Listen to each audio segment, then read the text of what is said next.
Hi everyone. Today I want to tell you about this disturbing story by Raymond Carver. So much water, so close to home. It's a short, seemingly simple story, but full of silences, tensions, and oddities. Carver belongs to the so-called American dirty realism. Um, This means short sentences, domestic scenes, almost trivial, but that suddenly become unsettling. The everyday transform into something strange, and that's where the true power of his writing lies.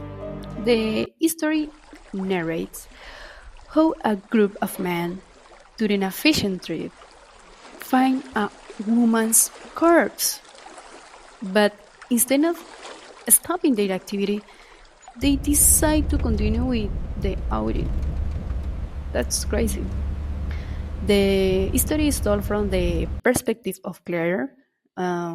She's a wife of one of the fishermen who faces the inability to understand her husband's indifference and moral passivity. I will analyze the most interesting, impressive, and intriguing parts of the text for me. The author begins with a cold and offensive language, yeah, an empty exchange that raises more questions than answers.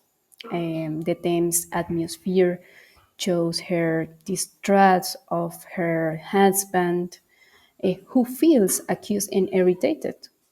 The simple act of eating feels strange and uncomfortable. In this part of the history, we see two very different reactions. The first one, the husband says, "She was dead," and "I'm sorry, but she was dead." He repeats it's like it's nothing. That's the transgression, turning death as if it doesn't matter. Yeah. And Claire can't accept it. She sweeps the dishes to the floor. That break in the routine shows her anger, her rebellion. And this is the limit experience. She faces the strangeness of her husband's silence, his coldness, and the moment shows the distance between them, her pain against his indifference. I am so impressive and sad and disappointed because this situation happens in the real life. Yeah. Turning a blind eye to injustice means silently consenting to it and allowing it to persist. Uh, Here, Carver writes in a dry, direct way, short sentences, simple actions, no moral judgment. This plain style doesn't offend the seams. It makes it harsher because indifference feels normal. Yeah. And that makes it even more disturbing. Well, the climax occurs at the end when Claire visualizes herself them in the water. In this moment, her body represents the line between life and death. Mm, Described it so vividly, it resembles a movie scenes. And additionally, the reverse is more than just background.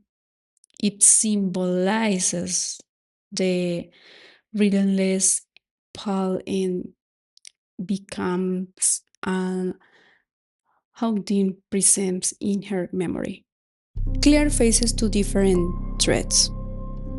The first one, on the road, a stranger pressured her to roll down the window while starting at her body.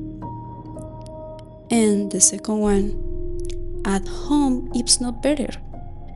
Instead of comfort, Stuart turns to whiskey and then to her body. So even home becomes another invention. For many people in real life, that's the hardest part. Not just the threat itself, but feeling there is no safe place, not even at home.